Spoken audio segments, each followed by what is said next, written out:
Hello दोस्तों।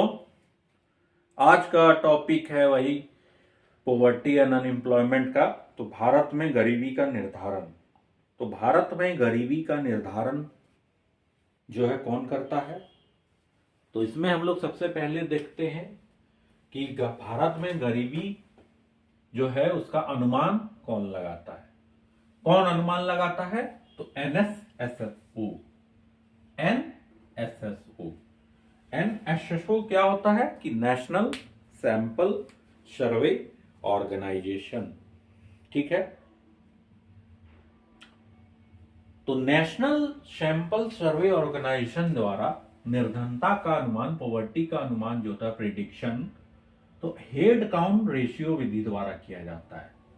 Head count ratio क्या हो गया कि इसमें है कि इस विधि से लोगों का क्या होता है कि उपयोग हेतु नियंत्रण निर्णायक क्षमता जो होता है, तो हेड काउंट रेशियो के द्वारा होता है इसका अनुमान। इसमें क्या है, हेड काउंट रेशियो में क्या हम लोग करते हैं कि सबसे पहले क्या होता है निर्धनों का अनुमानित संख्या। तो किसी फील्ड में कितना निर्धन है उसका जो अनुमानित संख्या है उसको जानते हैं। कि मान लीजिए निर्धन वहां पे मतलब 50 निर्धन है और वहां का पॉपुलेशन 1 लाख है, उसको 100 से मल्टीप्लाई करते हैं तो हमको हेड काउंट रेशियो मिल जाता है। ठीक है। अब हेड काउंट रेशियो विधि द्वारा निर्धनता का अनुमान होता है। हेड काउंट रेशियो में आता है कि न्यूनतम निर्णायक व्यय। न्यूनतम निर्णायक व्यय निर्धनता का अनुमान करने के लिए विभिन्न कमेटियां बनाई गई है, लेकिन सबसे पहले जो कमेटी आई थी तो उसमें क्या था कि निर्धनता का अनुमान के लिए उसने सिद्धांत दिया। किसने? ट्रिकल डाउन थ्योरी, रिसाव सिद्धांत। Trickle down theory.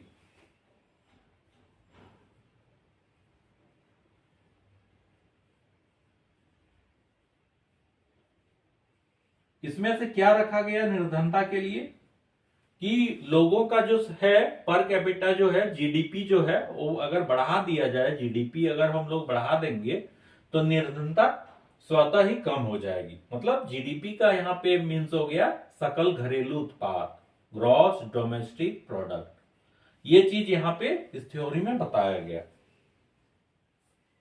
तो इसको जब फॉलो करना है किया गया तो इसमें क्या हो गया कि भारत में अब ये जो है फॉलो नहीं हो रहा है। क्यों नहीं हो पा रहा है?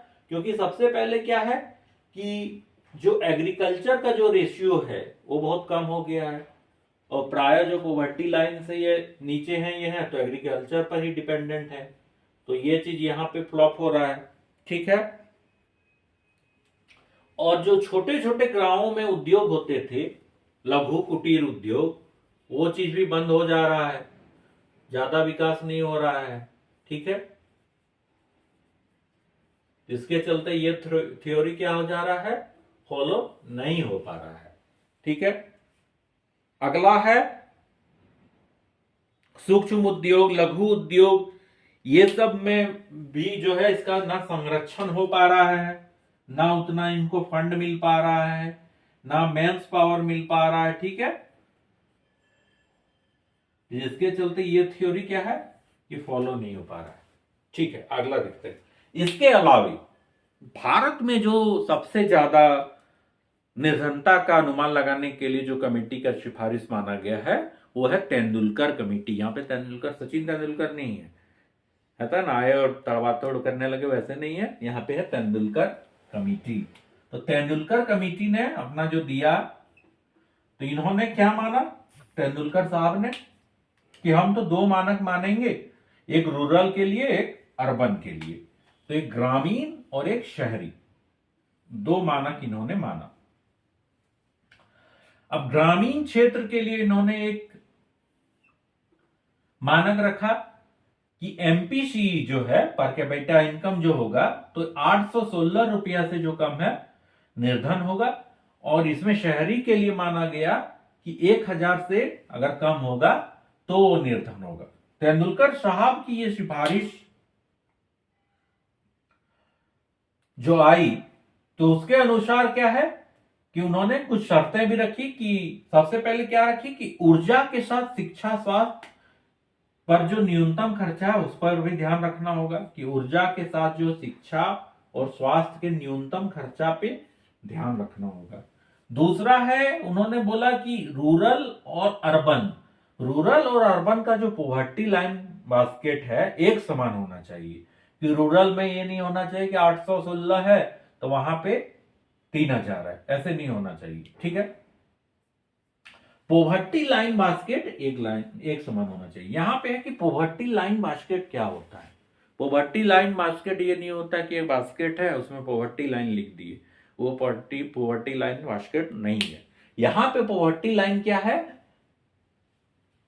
तो पॉवर्टी लाइन क्या होता है, निरपेक्ष गरीबी को जब भी हम आंकते हैं तो निरपेक्ष गरीबी को आंकने के लिए पॉवर्टी लाइन का इस्तेमाल किया जाता है। पॉवर्टी लाइन में क्या होता है कि रिच और पुअर को डिवाइड करता है, रिच और पुअर के बीच जो होता है वो डिवाइड होता है। पॉवर्टी लाइन से नीचे वाले जितने भी आते हैं उनको पॉवर्टी इंसिडेंस रेशियो कहा जाता है। क्या कहा जाता है, पॉवर्टी इंसिडेंस रेशियो कहा जाता है।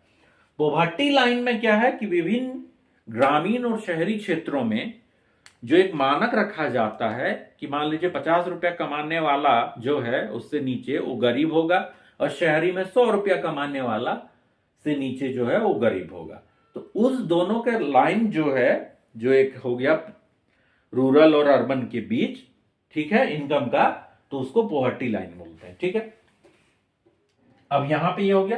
तीसरा उन्होंने बोला है कि एनएसएसओ गरीबी का अनुमान 2 अवधि में निकालेगा। एनएसएसओ जो है नेशनल सैंपल सर्वे ऑर्गेनाइजेशन, ये गरीबी का अनुमान जो है 2 अवधि में निकालेगा। किसमें, तो मिक्स्ड रिकॉर्ड रेफरेंस पीरियड में जो आएगा उसमें क्या है कि एक है कि खाद्य वस्तु पर अगर गरीबी का अनुमान लगाना होगा तो 30 दिन में निकालेगा। ठीक है, खाद्य वस्तु में। और अगर शिक्षा स्वास्थ्य में ही निकालना होगा 365 डेज में निकालेगा, 365 डे, एक साल में लगभग। ठीक है, अब है कि इनकी सिफारिश माना गया, फिर इनमें कुछ कमियां लगने लगी तो बोले कि चलो तेंदुलकर साहब का सिफारिश में कुछ हमको कमी लग रहा है तो हम लोग तेंदुलकर के जगह ओपनर भेजते हैं किनको, तो रंगराजन जी को। तो रंगराजन को ओपनर बना दिया गया।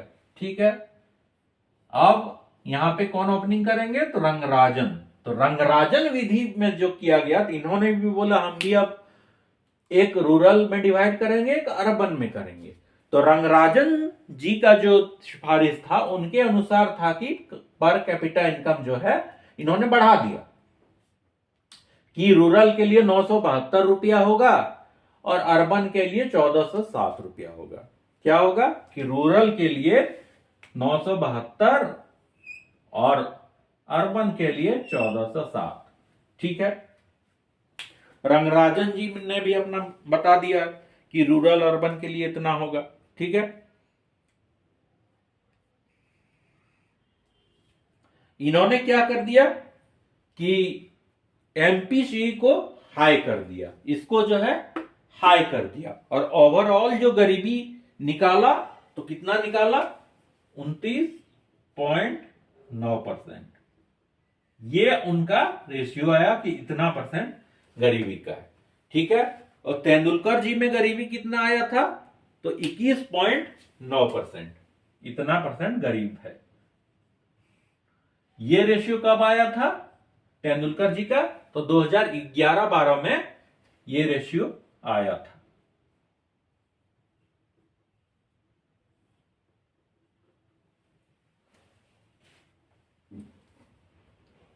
यहां पे मैंने निर्धनता का अनुमान में तेंदुलकर मेथड्स और रंगराजन विधि का जिक्र किया, जो कि इस टॉपिक में इतना ही था। आशा है आप लोगों को अच्छा ही लगा होगा। ठीक है, अच्छा लगने से सब्सक्राइब, लाइक, कमेंट जरूर कीजिएगा। ठीक है, धन्यवाद।